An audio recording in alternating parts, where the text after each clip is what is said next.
Good morning, 9th standard. Let's continue with the work. We are doing exercise 13.5 from your NCERT book, page number 228. We have done 5 questions already. Question number 1st to 5th and question number 7th.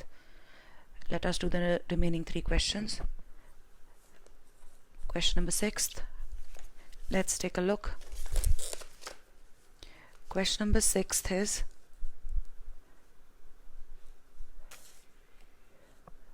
a village having a population of 4,000 requires 150 liters of water per head per day.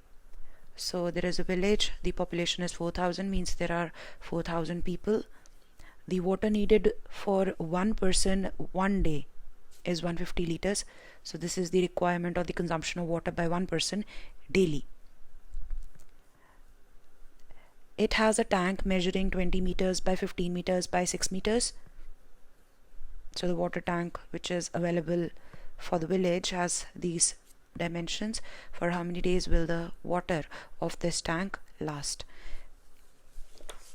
To find out the number of days the water of the tank will last, we need to use this relation. The number of days the water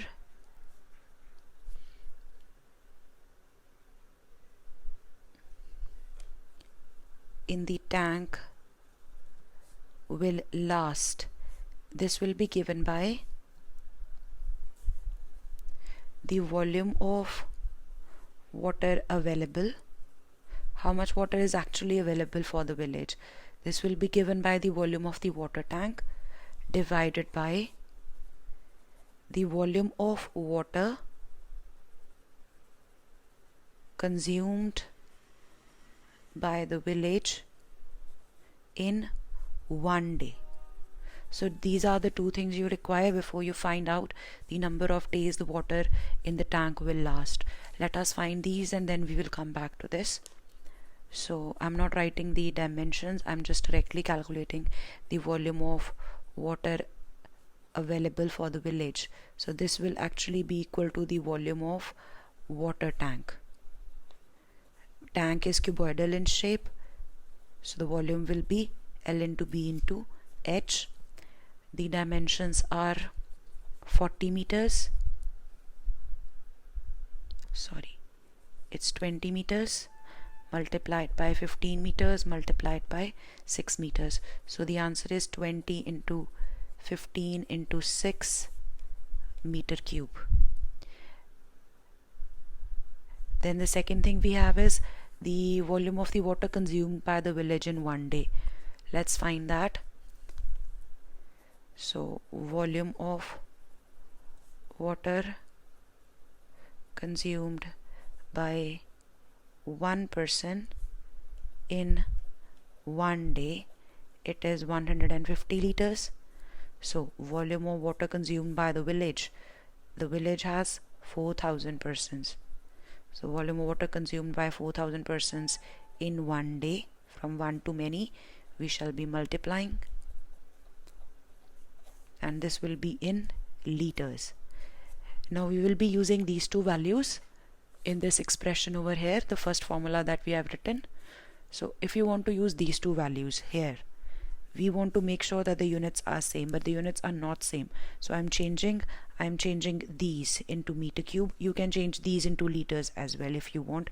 So I'm changing these. I remember 1 meter cube is equal to 1000 liters. So I'm converting liters to meter cube.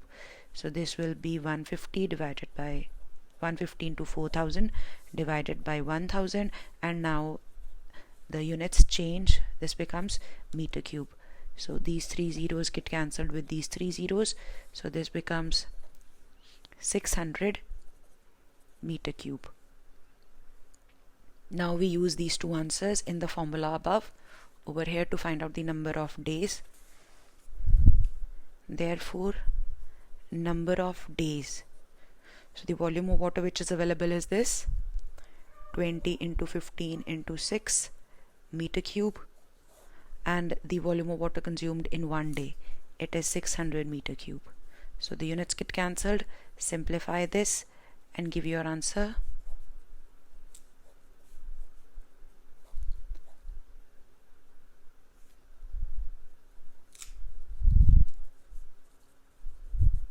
So the answer is 3 days. The water from the tank will last 3 days. Let's do the next question. Question number 8. Before we do question number 8, let's write down a note.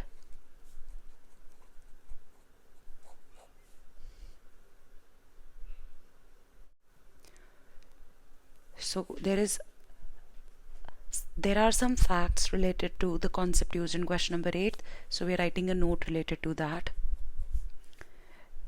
If a solid is divided into a number of new solids, this is the case in the question concerned, question number 8 of the exercise.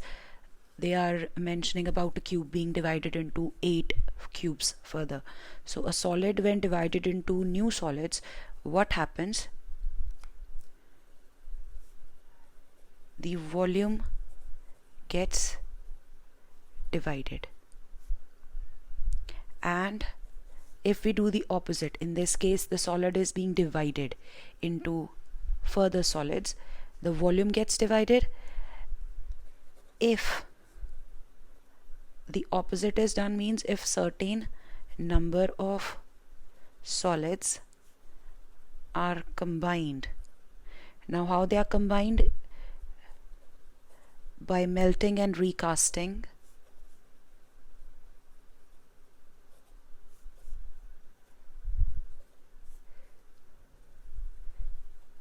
into a new solid, then the volumes are also combined. So you will come across a question later in your chapter where you will find that the question mentions something about some solid shapes being melted and then recast to form a new solid. In that case, the resulting solid, the new solid, its volume is the combination of the solids which were combined by melting and recasting. The question which we are doing in this exercise is based on the first point, where a solid has been divided into a number of new solids. In this case, the solid which is divided, its volume will also get divided. Let's do the question 8 now. Let's write the answer. So before writing the answer, let's take a look at the question. So a solid cube of side 12 centimeters is cut into 8 cubes of equal volume. So this kind of gives you a clue also that there was a solid cube whose edge or side is 12 centimeters. It was cut into 8 cubes. So when this was cut into 8 cubes, those 8 cubes have the same volume. What will be the side of the new cube?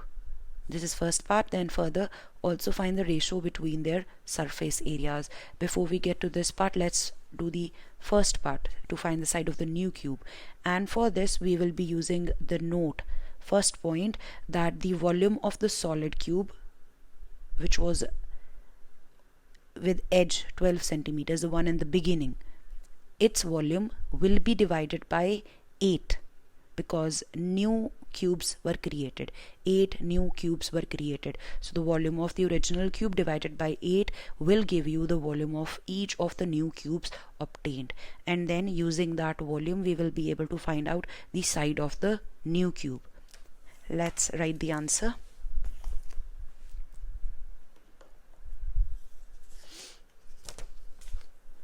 So what we have here is, this is the solution for question number 8.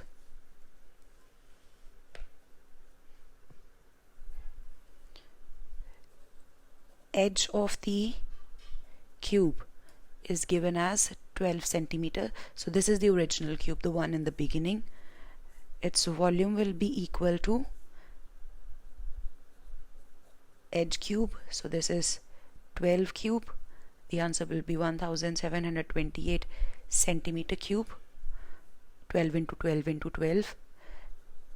This cube, the one we are talking about, this cube is divided into 8 new cubes of equal volume.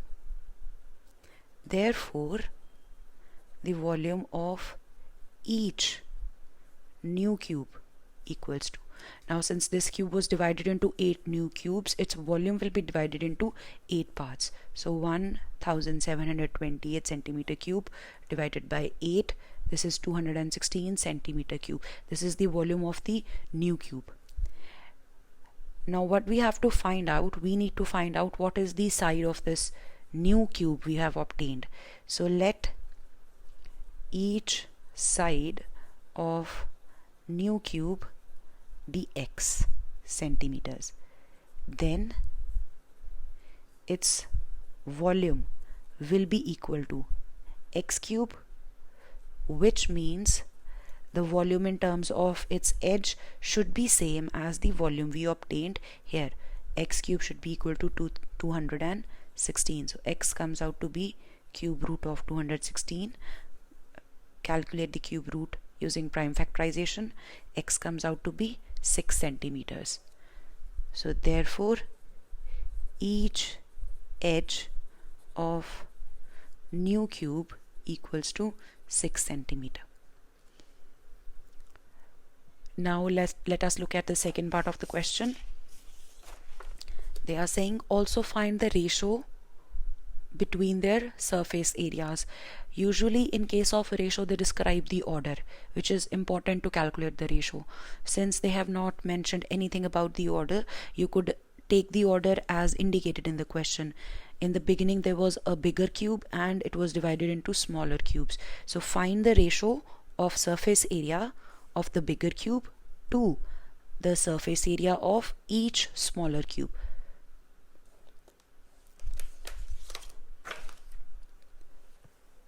So ratio of surface area of original cube to surface area of one new cube. Whenever the word surface area is directly used without indicating whether it's total surface area or the lateral surface area, by default, so the surface area will be taken as the total surface area unless or otherwise it is indicated in the question. So if nothing is said about the surface area, you will find out the total surface area. Now the formula to find the surface area of a cube, the surface area of a cube is given by 6 into side square. So that's what I'm using, 6 into side square of the original cube, 12 square, 2. For the new cube, 6 into side square.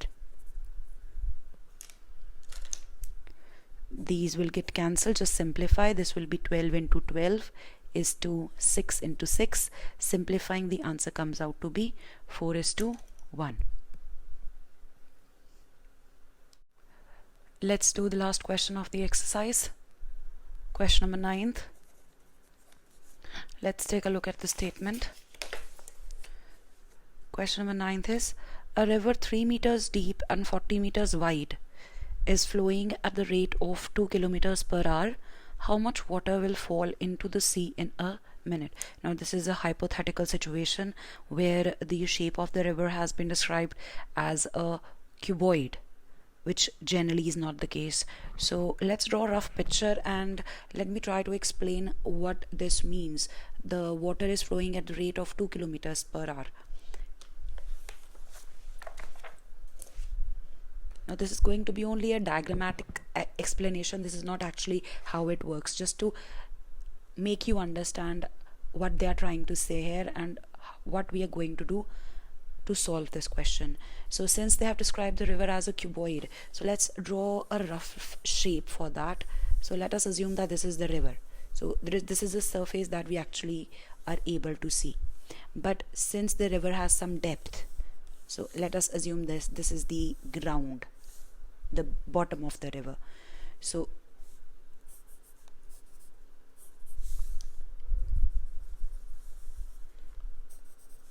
this is how the river is flowing. So this is the surface, this is the depth, and this is the base of the river. What they have given that the depth is 3 meters. So this is the depth, this is 3 meters. The width of the river is 40 meters.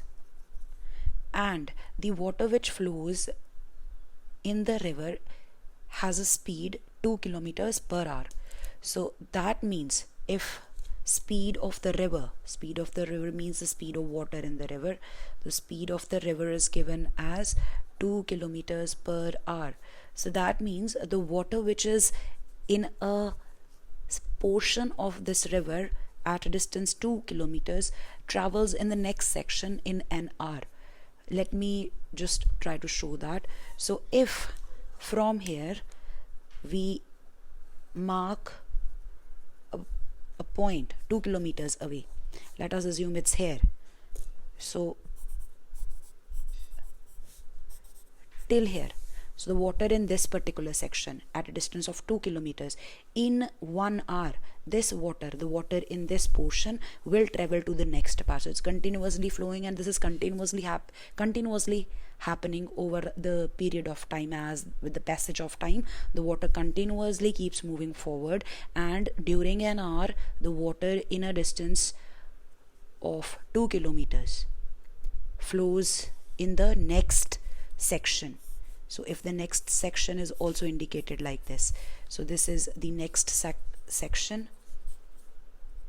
So this is what's happening. The water is continuously flowing, although this doesn't happen generally. Like, you cannot create sections in actual river, just to make you understand what's happening here. So the water in a distance of 2 kilometers in the river after an hour goes to the next section, and then this water from here in this section will move to the next distance 2 kilometers, and finally that water flows into the sea.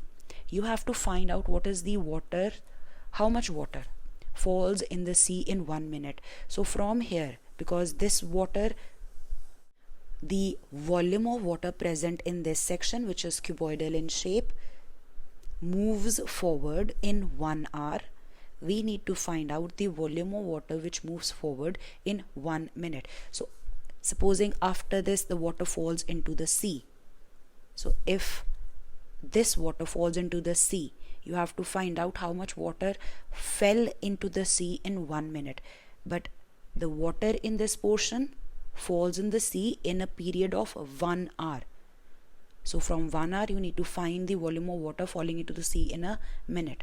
Simple concept of unitary method. Let's find out our answer. So volume of water moving, or you can write down falling into the sea in 1 hour will be given by L into B into H. Now this will be taken as the length. The speed, this will be taken as the length, and you have the height, you have the width. So this is 2 kilometers multiplied by 40 meters multiplied by 3 meters. Now the units are different, let's convert. So this becomes 2000 meters multiplied by 40 meters multiplied by 3 meters. So this is 2000 into 40 into 3 meter cube.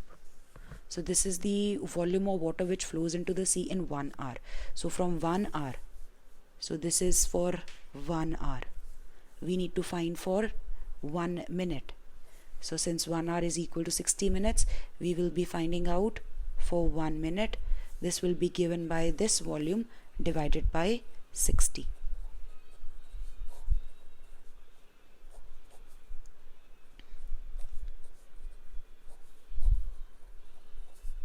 Simplifying, the answer comes out to be 4000 meter cube. So the volume of water that flows into the sea in 1 minute is 4000 meter cube. After completing exercise 13.5, we shall be starting with exercise 13.6, which is based on volume of a right circular cylinder, and the formula for the same is volume of cylinder whose dimensions